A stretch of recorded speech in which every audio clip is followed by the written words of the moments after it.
여러분 안녕하세요. 이제 12주차 강의가 시작이 됐습니다.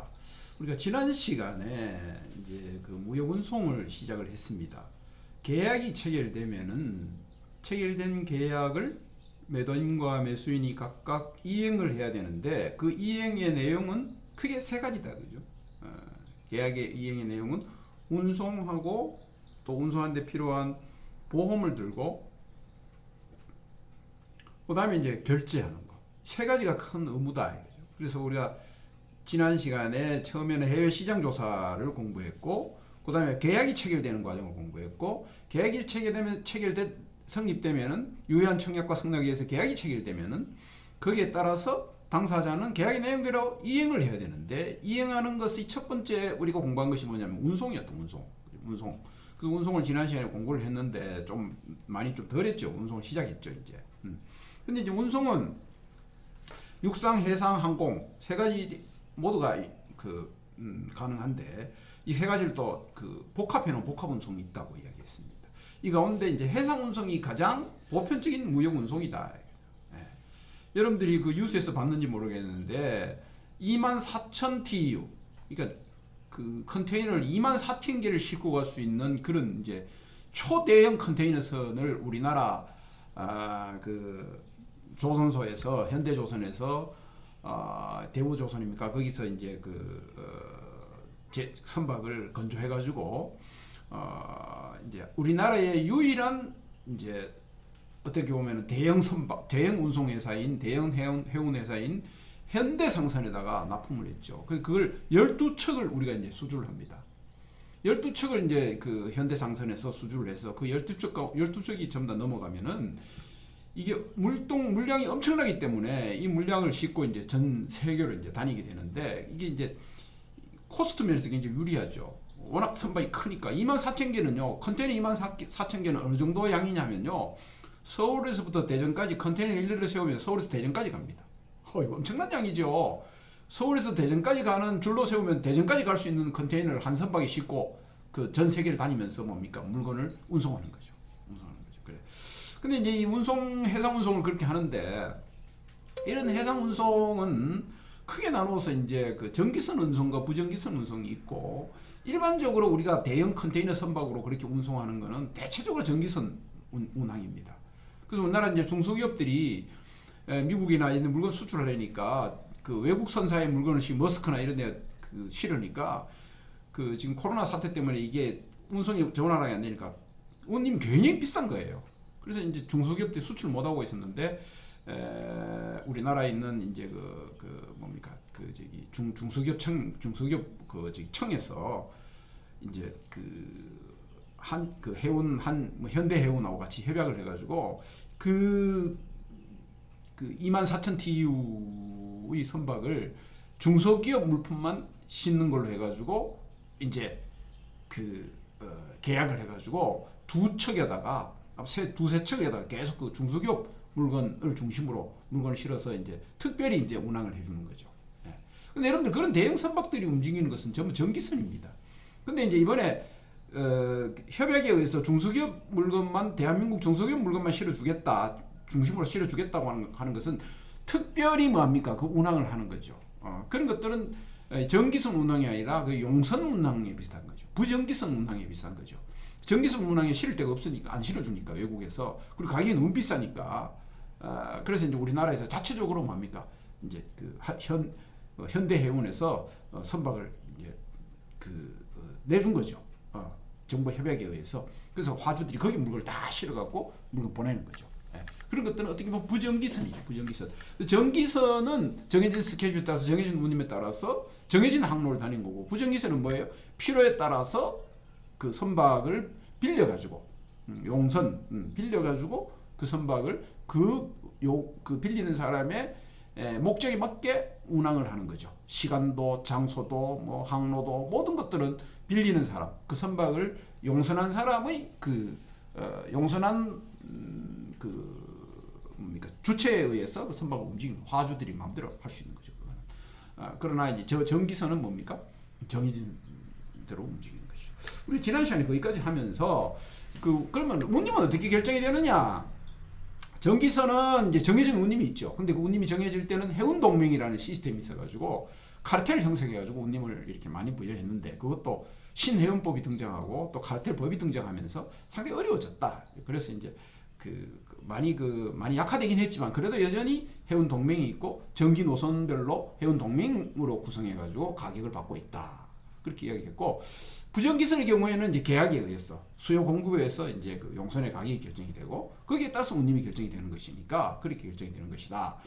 근데 이런 그 운임은 그냥 운임만 있는 게 아니라 운임 플러스 할증료들이 있었는데 그런 할증료들이 대충 이런 것이 있다는 것을 지난 시간에 환율의 차이라든지 물건의 모양이라든지 또 무게라든지 또 물건의 가격이라든지 이런 것 때문에 특별한 할증 또는 할인해주는 요금이 있다.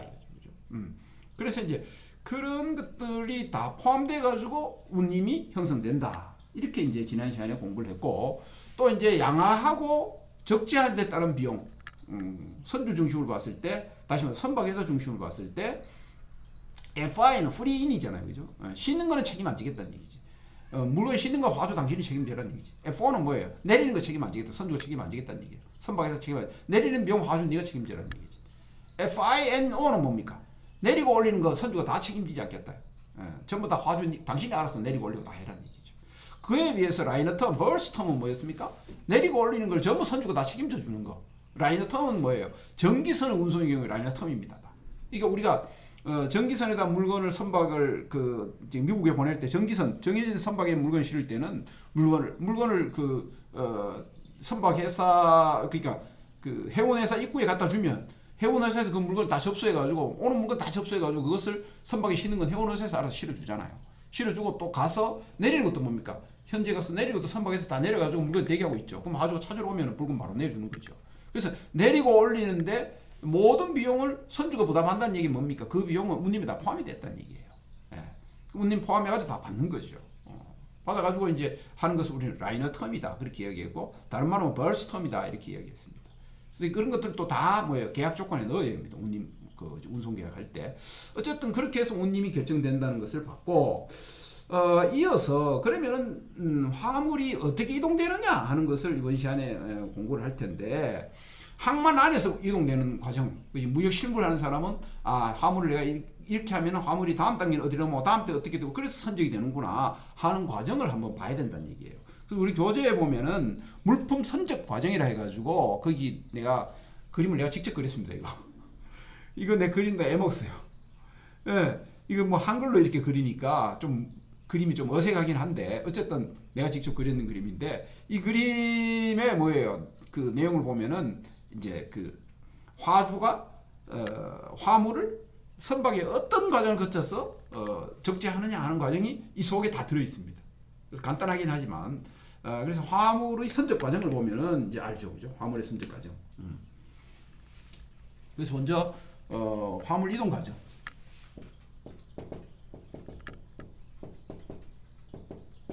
이동 과정에서 보통 우리 부산항에는 뭐예요? 부산항이나 뭐 이런 거 보면은 뭐 세계 6위죠. 2015년 기준으로 그죠? 그래서 그 항구 안에 가면은요 이렇게 부두가 이렇게 있으면 여기 이제 선박이 이렇게 있잖아요. 있으면 여기는 A 프론트 해가지고 이 크레인이 왔다 갔다 하죠. 크레인이 왔다 갔다 하고 여기 뒤에는 뭐가 있습니까? 여기는 CY가 있죠. 컨테이너 야드가 있죠. 컨테이너 야드 앞에 뭐가 있습니까? CFS라는 게 있어요.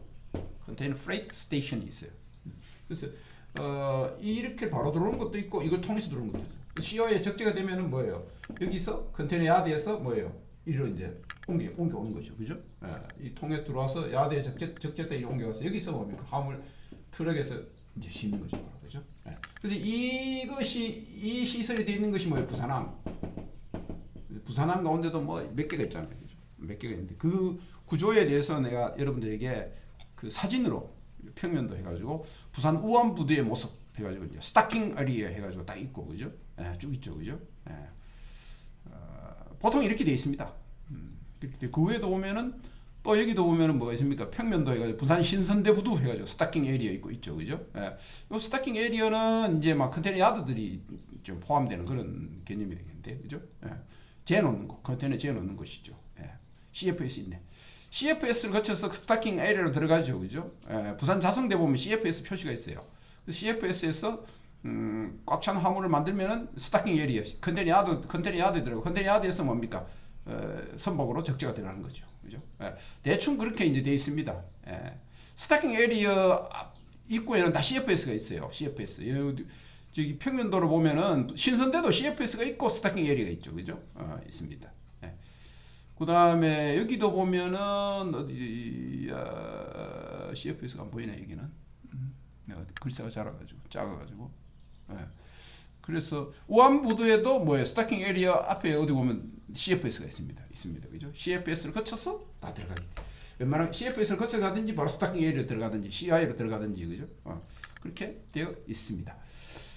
그리고 이제 세계 10대 항만 컨테이너 처리 실적을 보면요. 이제 컨테이너를 얼마나 처리했느냐, 얼마나 선박에 이런 과정을 거쳐서 선박에 적재했느냐 하는 양을 보는 거죠. 그래서 실적을 보면은 뭐 전 세계 1등이 샹하이, 2등이 싱가포르, 3등이 선전, 홍콩협회, 그죠? 홍콩협회. 그다음에 4등이 남부 저우산, 5등이 홍콩, 6등이 부산, 7등이 칭다오, 청도, 그죠?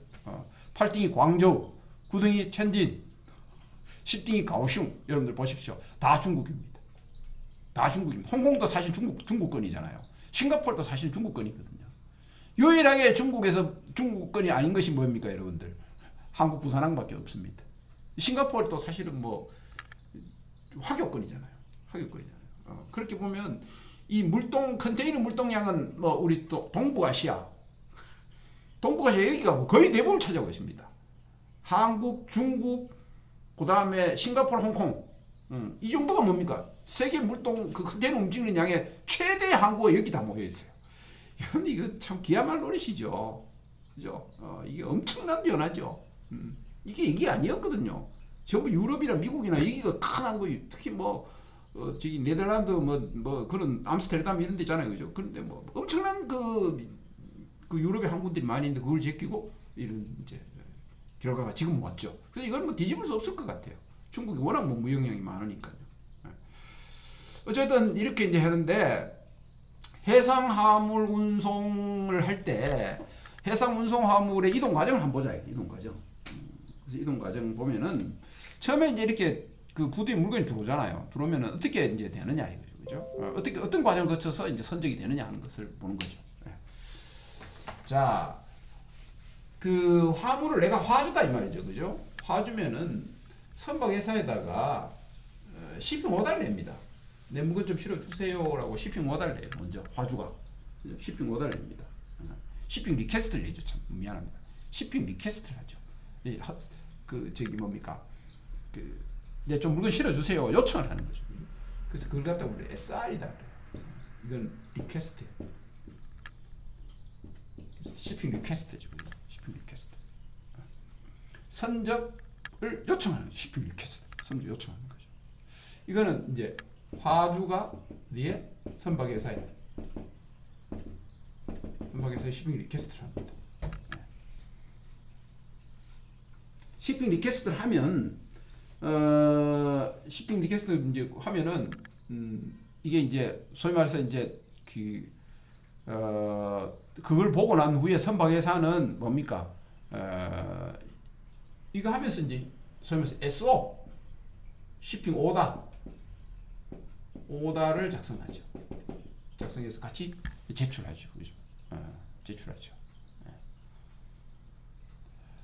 그러면 선사는 여기에 대해서 어떻게 합니까? 선명을 지명하고 shipping 오다 이거를 확인하겠죠. 그죠? 이 SR과 SO를 확인하겠죠. 확인해가지고 SR과 SO를 확인한 후에 이걸 확인하죠. 선박회사 확인하죠. 확인할 때 화주는 뭐 하느냐 하면은 화주는 수출 신고를 합니다. 이때 수출 신고하죠. 화주는 수출 신고를 하죠. 선박회사는 화물을 확인하고 선박 운송할 화물을 확인하고 화주는 수출 신고를 하죠. 나가야 되니까 물건 그죠? 수출 신고를 합니다. 그러면은 이제 선박회사는 화물 검사를 합니다. 선박회사는 이제 화물 검사를 하죠. 이 화물 검사는 뭘 하겠습니까? 내가 실을 선박 운송해야 될 화물이 이 SR이나 SO에 적어진 그 내용과 일치하는 화물인지, 또 화물이 어떤 하자가 없는지, 포장에 화자가 없는지, 멀쩡한 물건을 실었는지 하는 것들을 운송인은 그 중간에 잘못된 거 있으면 잘못된 거 실어 가다 나중에 이거 잘못됐다 그러면 자기가 책임져야 되잖아요. 그렇기 때문에 엄격하게 검사합니다, 화물. 그죠? 진짜 맞는 화물인가 검사를 하겠죠. 뭐 컨테이너 들어있으면 컨테이너 그때만 확인하면 되지. 컨테이너 열고는 확인 못하니까. 컨테이너 봉인된 상태로 들어오니까 화물이 맞냐 틀리냐, 이것만 컨테이너가 맞냐 틀리냐 이걸 확인하겠죠. 확인합니다. 그렇게 확인을 하고, 그런가 하면은 세관에서는 뭐예요? 이거는 수출품 확인하겠죠. 그죠? 확인합니다. 수출품 확인하죠. 이 세관에서는. 요거 세관에서 하는 거고, 요거는 선박회사에서 하는 거고. 물건이 들어왔으니까. 그렇게 이제 확인이 됐죠. 그죠? 확인이 되면은 이게 다 그러면은 뭐예요? 여기서 확인되면은 수출 승인이 나죠. 그죠? 승인이 납니다. 수출 승인이 나면은 뭐 합니까? 승인 하면 이게 이제 소위 말해서 이제 수출 확인한다는 거, 수출 신고를 했으니까 승인 난 거 아니에요, 그죠? 승인이 나면은 뭐 합니까 이제? 요거가 이루어지면 그 다음에 이제 선적을 하죠. 그러고 나서 선적을 합니다. 그러니까 화물을 그 뭡니까 선적하겠다고 화주가 물건을 가져가면 물리적으로는 선박회사가 검사를 하고, 또 절차적으로는 세관에서 뭡니까 수출품 확인하는 과정을 거치죠. 그래서 화주는 SR과 SO를 작성해가지고 선박에서 줘야 되고, 그걸 근거로 해서 확인을 하죠. 물건을 선박에서 화물 검사하고, 그러면서 수출 신고를 해야 되죠. 세관에는 화주가 그죠? 수출 신고를 하면 세관은 수출품 확인하고 난 후에 수출 승인해주면 그 뜻에는 선적이 이루어집니다. 뜻의 선적이 이루어지죠. 선적하면은 이건 이제 소위 말해서 그 1등 항해사가 뭘 합니까? 검사를 합니다. 검수를 하죠. 검수. 맞나 틀리나, 제대로 실었나 있나 검수를 하죠. 이거는 아직도 선박 밑에 있을 때고, 이거는 선적하고 난 후에 물건을 이제 컨테이너를 위에 올렸을 때, 올리고 난 후에 제대로 된 그 물건이 선적됐느냐 하는 문제, 그죠? 그런 것들을 항해사가 검수를 합니다. 엄격하게 검수하죠. 검수해 보니까 별 문제 없다. 잘 실렸네. 그러면 뭡니까? 이 항해사가 SO에 서명을 합니다. shipping order에 서명을 하는 거죠. 잘 실렸다. 그러면은 이제 선박회사에서 소위 말해서 메이드 리시트 MR을 가요. 메이드 리시트. MR. 이거 갖다 이제 본선 수취증이다. 본선에 물건을 잘 실었다는 얘기지. 본선 수취증을 발급하죠. 그죠? 메이드 리시트 발급하죠. 이거는 이제 그 SO에 서명하면서 MR을 발행하는 거는 이제 그 선장이 회사로 보낸 거죠. 선박회사에 보낸 거죠. MR을 발행하는 거죠. 그러면은 이걸 받은 선박회사는 뭐 합니까? 운송회사는 BL을 발급했죠. 이거는 선박회사가 누구에게? 회사가 화주에게 발급을 해주죠. BL 발급되죠. 그러면 끝났습니다. BL 발급만 받으면은 이제 이 과정을 거쳐서 BL 발급을 받으면은 화주는 무사히 선박의 물건을 적재한 것이 됩니다. 이제는 화주는 이 BL을 가지고 은행에 가서 돈 받으면 됩니다. 내가 물건을 잘 선적해가지고 지금 물건이 선적돼 있고 선적해가 물건을 가고 있으니 뭐 BL 발급 때문에 물건 출발합니다. 그죠? 출발하고 이 BL을 들고 화주는 요구한 은행에 가서 뭐 합니까? BL을 제시하고 다른 서류들을 첨부해가지고 이제 대금을 받게 되는 거죠. 그 BL 이퀄은 나중에 또 하겠습니다. BL 이퀄은 물품입니다. 이퀄은 대금이죠. 대금이죠. 그렇게 되죠. 자, 이런 과정을 거쳐서 BL이 발급이 됩니다. 여러분 나중에 2학년 때 무역 실무할 때 또 상세하게 또 한 번 더 하게 됩니다. 자, 이렇게 해서 이제 이루어지고, 그 다음에 이제 그 컨테이너 화물 교환 방식이 있어요. 여기 조금씩 이제 이 아까 내가 구조하고 그 컨테이너 구도 구조하고 좀 이해를 좀 해야 되는데,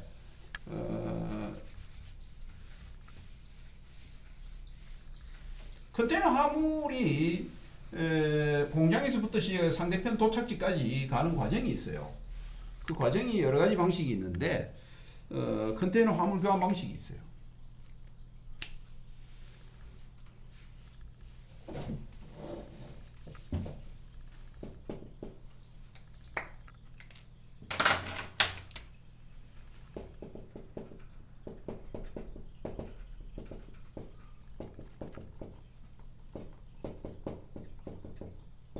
그런 방식이 있는데, 자, 여러분들 보세요.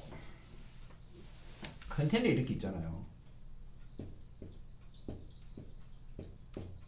이렇게 있는데, 여기에 어떤 회사가 화물을 꽉 차게 넣으면은, 꽉 차게 다 넣으면은 풀 컨테이너잖아요. 그죠? 풀 컨테이너잖아요. 근데 어떤 회사는 화물을 꽉 못 채우고, 이래가지고 요만큼은 예를 들어서 뭐 A고, A 화물이고, A의 화물이고, 화주가 달라.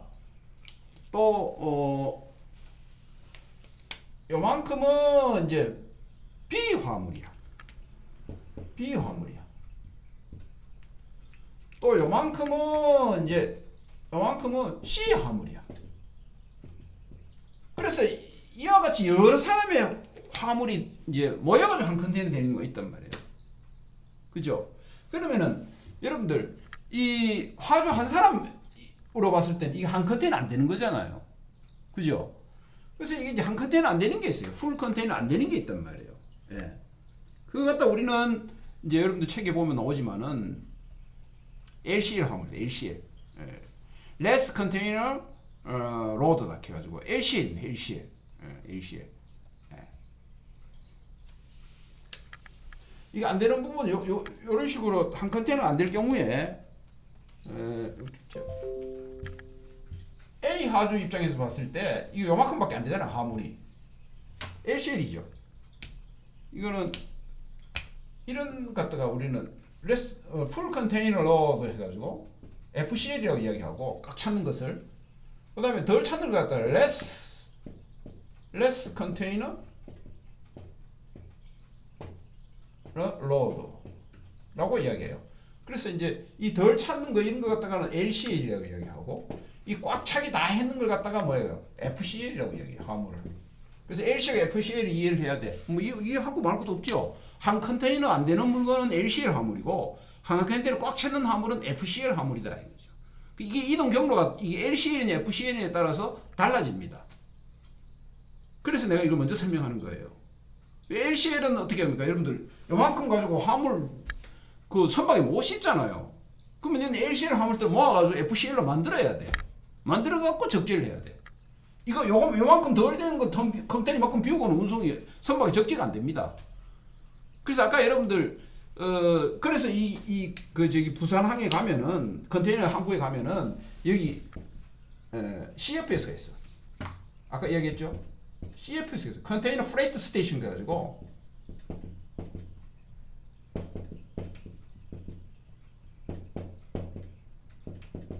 그래가지고 이 CFS는 뭐냐면 이게 집화 장소예요. 집화가 뭐예요? 화물 모은다. 집합할 때 화물을 모으는 곳이에요. 이게. 그러면 이건 뭐예요? CFS에서 지금 LCL 화물은 일단 CFS로 다 와야 돼. 여기 와서 CFS에서 뭡니까? 이 LCL 화물들을 모아가지고 LCL 화물을 뭐야? FCL로 만드는 곳이야. 이게 아니면은 FCL에만 선박에서 실을 수 없으니까 컨테이너 경우에는. 그럼 CFS에서 뭐래요? LCL 화물들을 모아가지고 집화해가지고 LCL을 FCL로 만드는 것이 뭐예요? 이게 CFS야. CFS. 컨테이너 프레이트 스테이션에서 그 일을 한단 말이에요. 그리고 이 FCL이 되면은 어디로 갑니까? 이 CY로 가. 컨테이너 야드로 가. 컨테이너에 들어가. 그러면 LCL 화물 오면은 CFS가 가지고 LCL, FCL을 만들어 가지고 CI로 가야 되고. 그럼 처음부터 FCL 화물은 어떻게 됩니까? 한 컨테이너 되는 화물은 어떻게 해? 이 화물은 컨테이너 프레트 스테이션 CFS 갈 필요 없지. 이게 꽉 차는 곳이니까 바로 CI로 들어가는 거지. 이해되세요? 요거 이해하면 다 이해돼. LCL 화물, 한 컨테이너 안 되는 화물은 CFS라는 컨테이너 부두에 가서 CFS라는 곳이 있는데 화물을 모으는 곳이 있어요. 한 컨테이너 만들어주는 거. 그게 LCL 화물을 FCL 만드는 것이 CFS인데 그렇게 FCL을 만들어가지고 FCL 된 걸 CI로 보내는 거고 처음부터 FCL 화물은 어떻습니까? 바로 CI로 간단 말이에요. 바로 CI로 가서 바로 선적이 되지. 이 CI에서 선적이 되니까. 그래서 이제 모든 화물은 CI에서 선적이 이루어집니다. CFS에서는 선적이 안 돼요. 거기는 화물 모으는 곳이니까. 모아가지고 LCL 화물을 FCL로 만들어가지고 CI로 넘겨주는 것이고 FCL 화물은 바로 CI로 오는 거고. 그래서 CI에서 선적하는 거예요. 부두 구조 그렇게 돼 있어요. 스택 에리아라고 있었잖아 아까 그죠? 거기는 뭐 하는 곳이에요? 이제 컨테이너 한 건 다 된 걸 갖다 싣는 곳이에요. LCL, FCL 화물들이 모여 있는 거지. CFS에서 모아가지고 FCL로 넘어온 거지. 요 구조를 알면은 지금부터 내가 하는 설명을 어떻게 합니까? 요거를 이해를 하면은 그러니까 LCL하고 FCL 이해해야 되고 CI하고 CFS를 이해해야 돼. LCL은 뭐라 그랬어요? 한 컨테이너 안 되는 화물을 우리 LCL이라고 이야기하고 한 컨테이너 되는 화물을 뭐라고 이야기해? FCL이라고 이야기하고 LCL 화물은 선적이 됩니까? 안 됩니까? 안 됩니다. 안 됩니다. 그죠? LCL 화물은 선적이 안 됩니다. 안 돼요. 예. FCL 화물이 돼야 뭐 할 수 있습니까? 선적할 수가 있습니다. 그죠? 선적할 수가 있습니다. 예. 그렇기 때문에 여러분들 기억해야 될 게 뭐냐면은 LCL, FCL에 대한 어떤 이해가 있어야 돼요. 이해가 있어야 돼요. 그죠? 예. 그리고 CFS와 CY에 대한 이해도 있어야 됩니다. 있어야 됩니다. 그래서 여러분 그걸 이해하고 난 후에 이걸 들으면은 쉽습니다. 쉽습니다. 예, 예. 여러분 학교에서 내가 전화가 왔는데 학교에서 전화 잠깐만요. 잠깐만.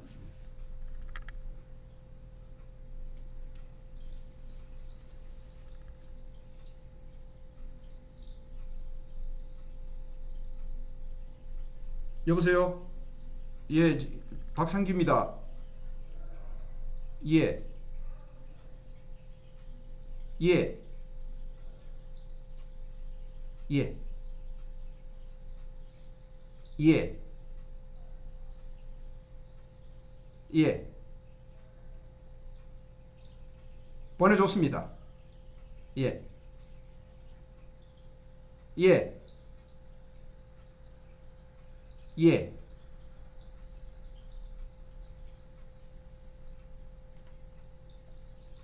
예.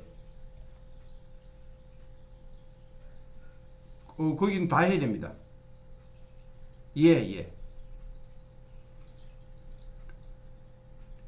예, 지금 제가 온라인 강의 중이래 가지고요. 예.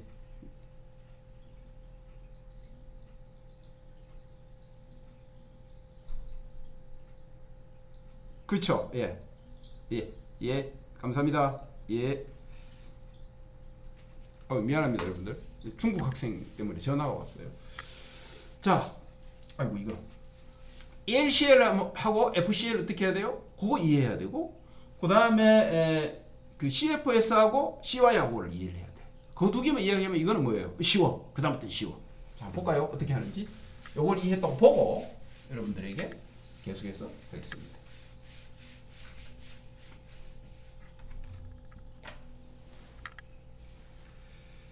여러분들 교재에 보면은 거기 도어 투 도어라고 있어요. 도어 투 도어. 첫 번째 도어 투 도어예요.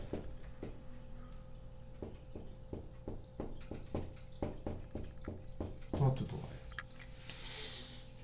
도어 투 도어는 뭐죠? 문전에서 문전까지잖아요. 그죠? 문전에서 문에서 문까지. 이렇게는 여기 이제 수출자가 있고 여기 수입자가 있으면은 수출자 집에서부터 집까지 그대로 이렇게 되는 것이죠. 자, 여러분들 수출자가 물건을 보낼 때 수입자 문화까지 보내려면 어떻게 돼? 중간에 이렇게 열거나 하면 안 되잖아요. 그럼 LCL 화물을 열어야 되잖아요. 채우려면은. 그죠? 그러니까 이게 도어 투 도어 되려면 수출자에서 수입자까지 도어 투 도어 되려면은 중간에 그 컨테이너를 열면 안 되거든. 딱 여기서 시작해가지고 끝까지 일관되게 가버려야 되거든요. 그죠? 그러면 어떻게 되겠습니까? 여기 FCL로 출발하겠지? FCL로 출발하겠지? 그죠? 예.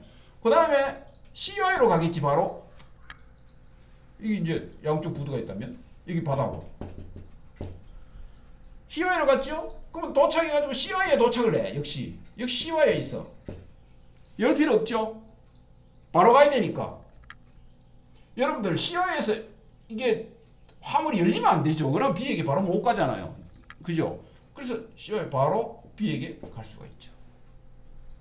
또는 이런 경우도 있어요. 이 CY 안에 여러 화주가 있어가지고 S, A, B, C, D 이 사람에게 화물을 나눠줘야 될 경우도 있어요. 그러면 CI에서 어디로 가야 돼? CI에서 바로 가야 되는 데 있고, 다른 경우는 또 한 경우는 이리 도착해가지고 하주가 열신 경우에 C, D, E 화물주가 열신 경우에는 CFS에서 어떻게 해야 됩니까? C, D, E가 찾아갑니다. 전부 다. 예. 그죠? 그러나 AS, B로 바로 두 사람의 경우에는 어떻게 돼요? CI에서 CI로 가는 거지.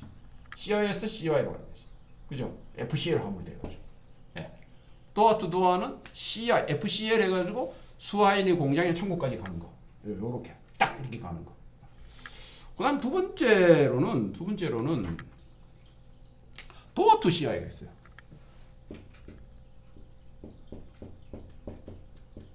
도어 투 CI가 있어요.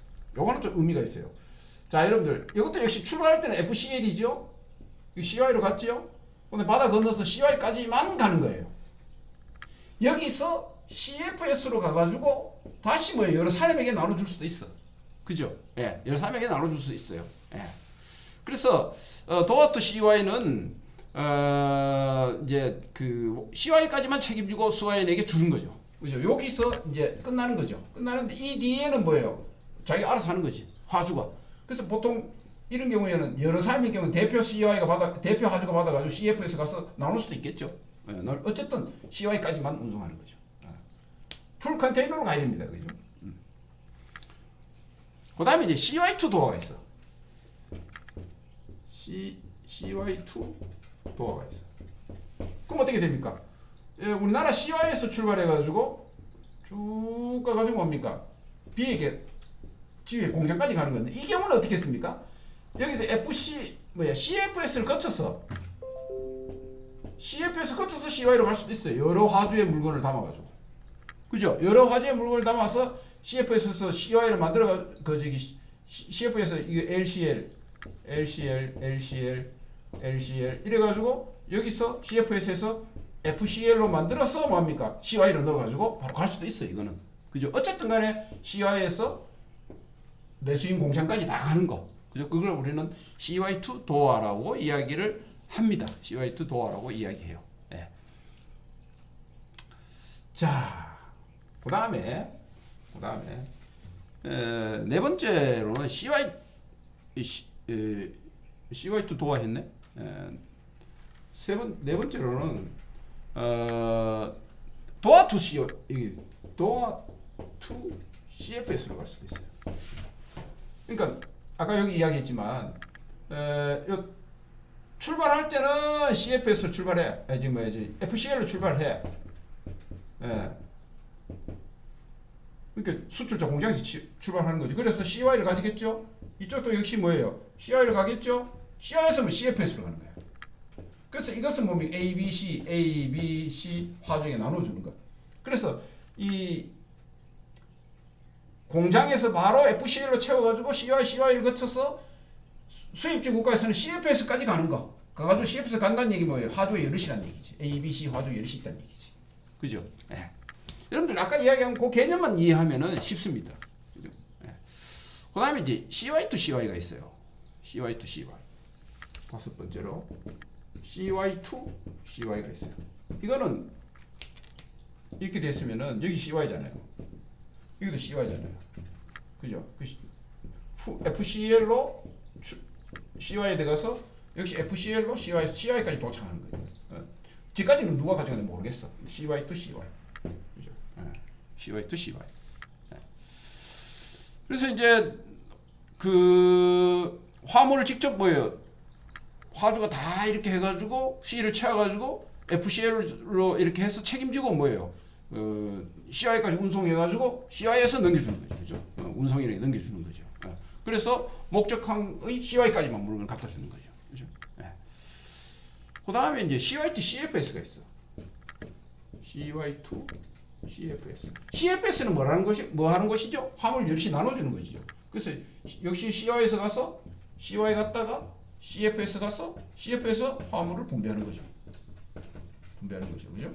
그래서 분배하는 데까지, 분배하는 역까지, 분배하는 스테이션까지 가는 것이 CY2 CFS니까 이거 보내는 사람은 한 사람이고 받는 사람이 여러 사람인 경우죠. 그죠? CY2 CFS는.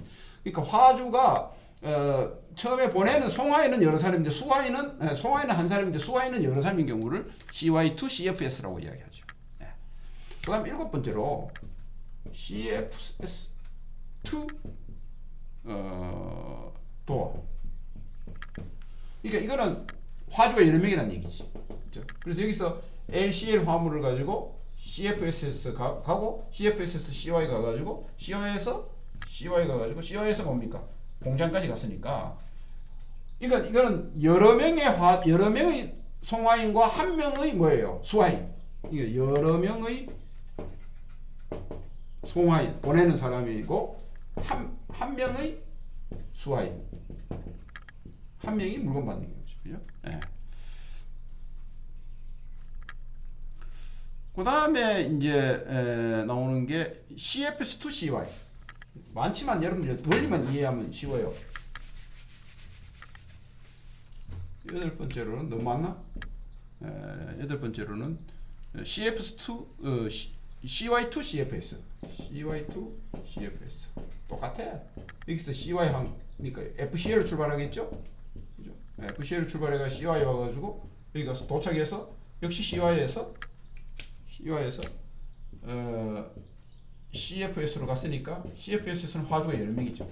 그죠? 그래서 송화인은 한 명이고 수화인은 뭐예요? 여러 명이죠. 컨테이너 안에 한 컨테이너 안에. 그죠? 이런 경우가 CY2 CFS입니다. 그다음에 CFS2 CFS. CFS2 CFS. 이건 뭐겠습니까? 여러 명의 LCL 화물들을 여러 명의 이거 송화인, 여러 명의 수화인, 그죠? LCL 또 LCL 뭐 여러 가지 모아가지고 어디 가십니까? CY로 가겠죠? 그죠? 여기 FCL에서 CFS요, S에서 CY로 가겠죠? 그럼 FCL이 되겠죠? FCL 당겨서 다시 CY로 상대편 국가 CY로 FCL로 넘어가겠죠? 여기서 어떻게 됩니까? LCL 화물 다 나누는 거죠, 그죠? CFS에서 나누는 거죠. 예.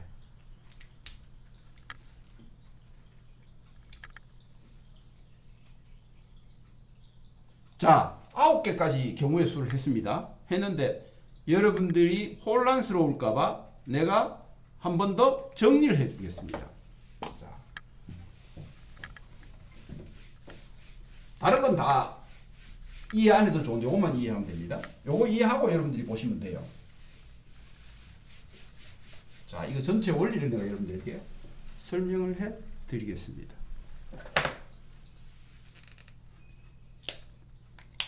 자, 여러분들, 화물은 LCL이 있고 FCL이 있어요. 그죠? 그래서 LCL은 한 컨테이너 안 되는 거, 부족인 거죠. 부족 화물이죠. 이거는 한 컨테이너 화물이죠.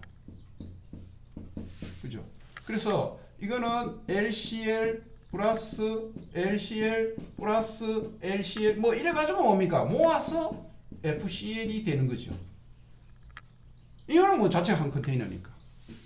자, 그 개념을 아시고, 그 다음에 이게 이제 이런 LCL은 어디로 가야 되느냐면은 부두에 가면 LCL 화물은 뭐 이런 개념이니까 이 부두에 가면 CFS로 들어가야 돼. 컨테이너 프레이트 freight station.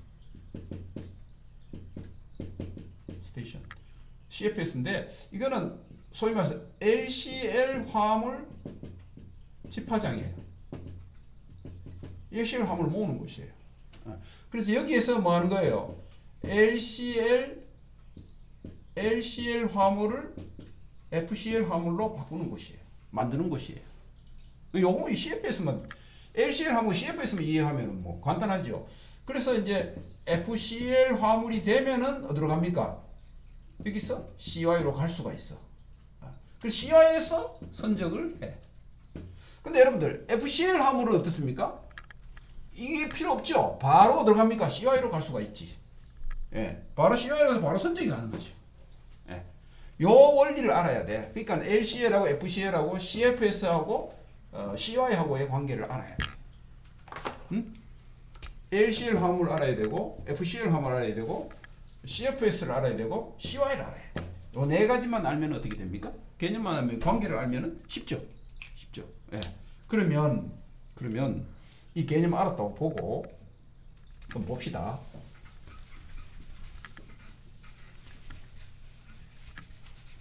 그림을 그릴게요, 내가.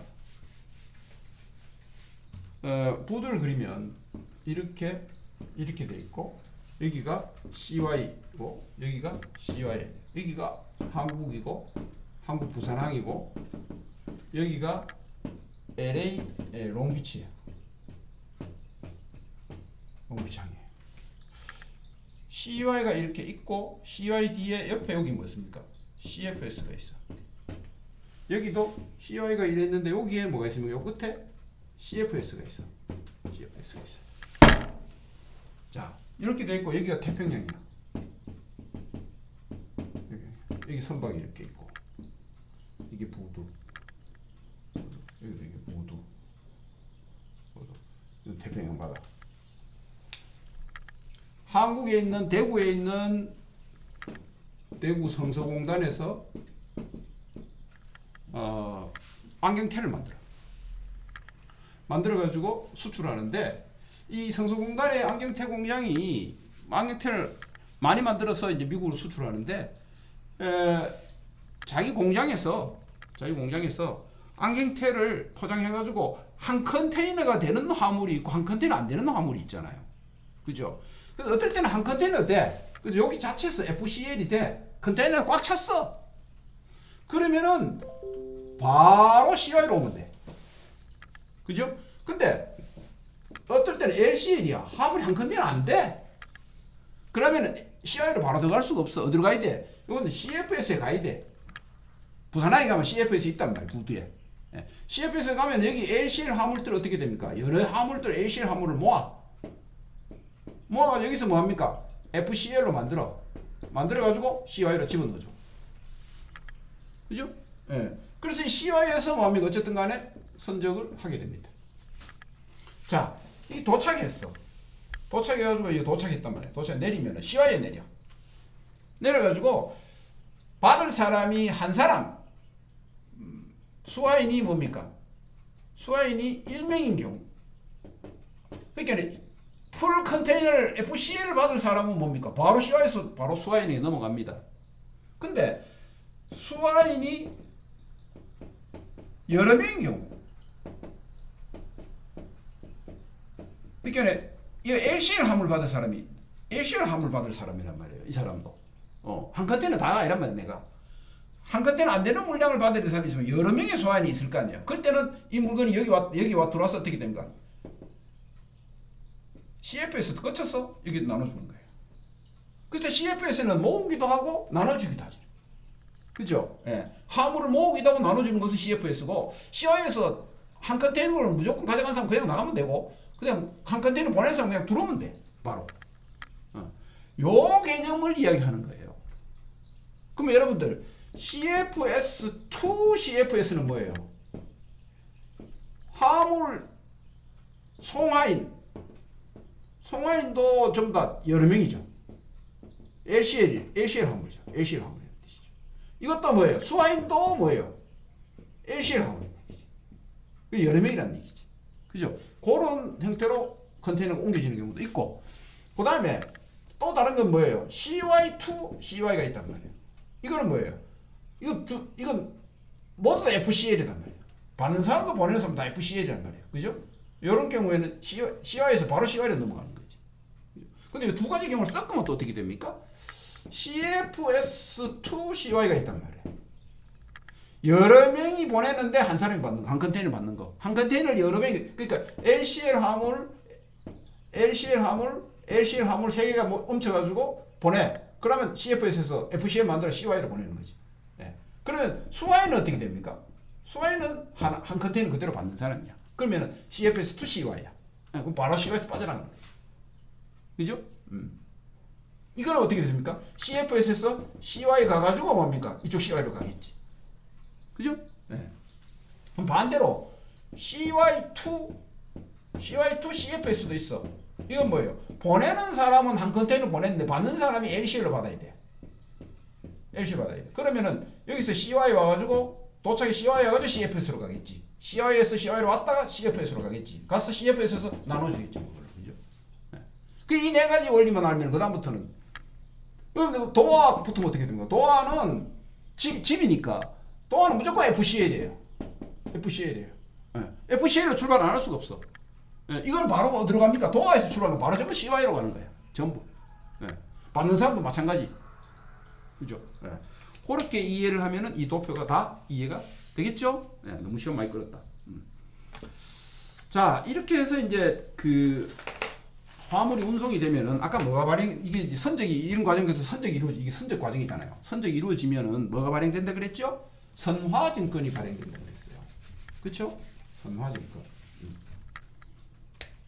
선화증권. 네 번째로 선화증권. 그래서 이게 선화증권이라고 하기도 하고 선하증권이라고 하기도 하는데 bill of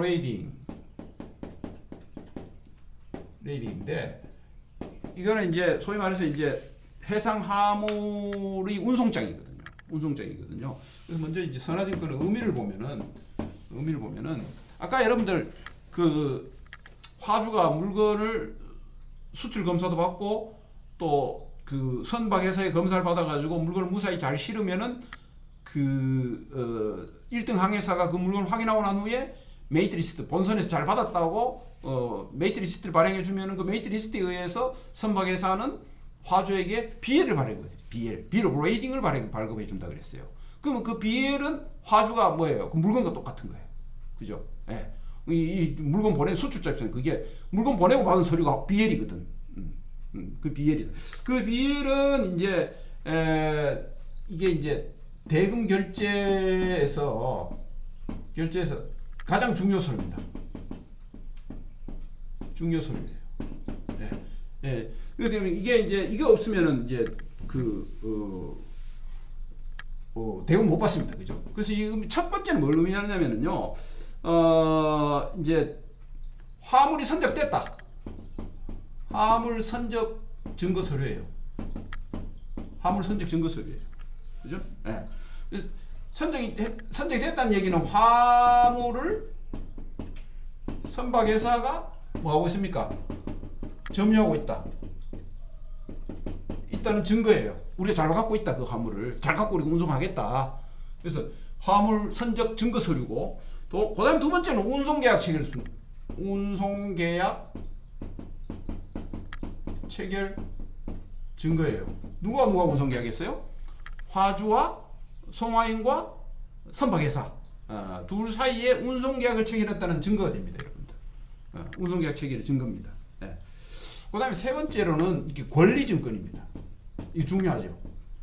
권리증권은 뭡니까? 이 BL을 가져가면은 누구든지 정해진 바에 의해서 BL을 가져가면은 화물을 내주게 돼 있습니다. 그 화물에 대한 권리죠. 그죠? 화물에 대한 권리증거이다. 예. 그래서 이제 그 소위 말해서 entitled document다 해가지고 권리증거이다. 이거는 이제 이거 뭐 맞냐면 상품 자체를 의미하는 거다. 자체를 상징하고 의미하는 거다. 그죠? 예. 그래서 BL이 콜은 물품이다 이렇게 보면 됩니다. 그래서 BL은 유통이 가능해요. 뒤에 나오겠지만 니고시업을 하다 유통이 가능합니다. 예. 그래서 이제 이런 BL의 법적 성격을 보면은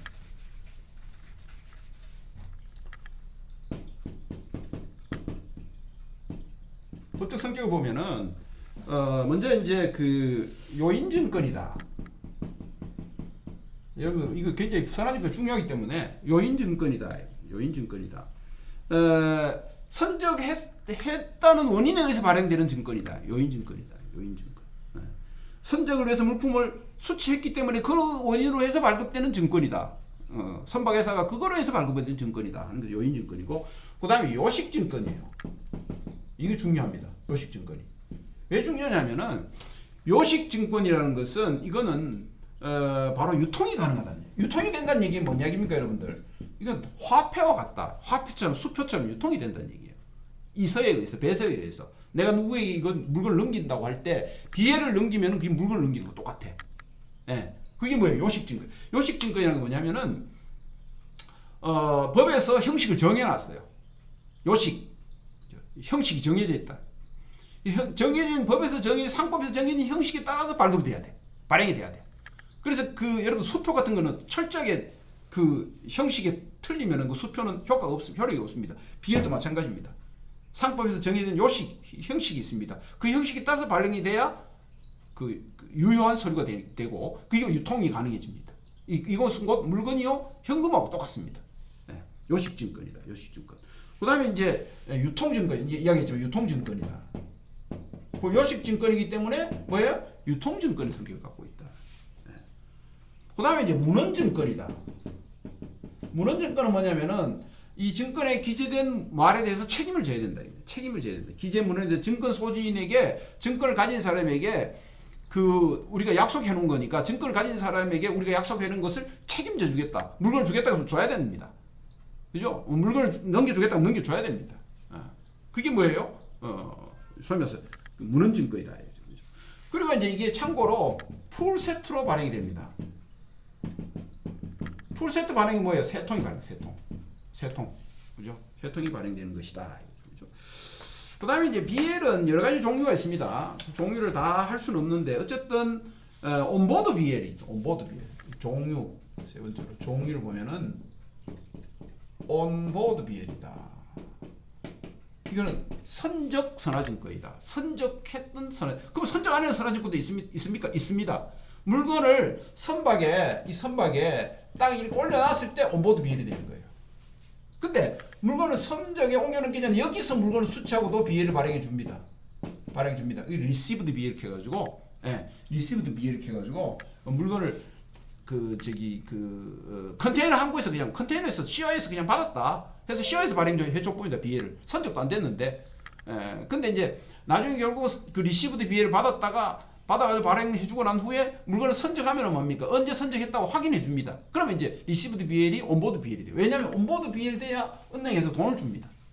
돈을 주기 때문에 리시브드 BL 가지고 돈 잘 안 주기 때문에 그렇게 되는 것이고, 리시브드 BL 발급됐다가 날짜 찍고 선적했다가 뭐 온보드 BL로 전환되는 거죠. 그죠?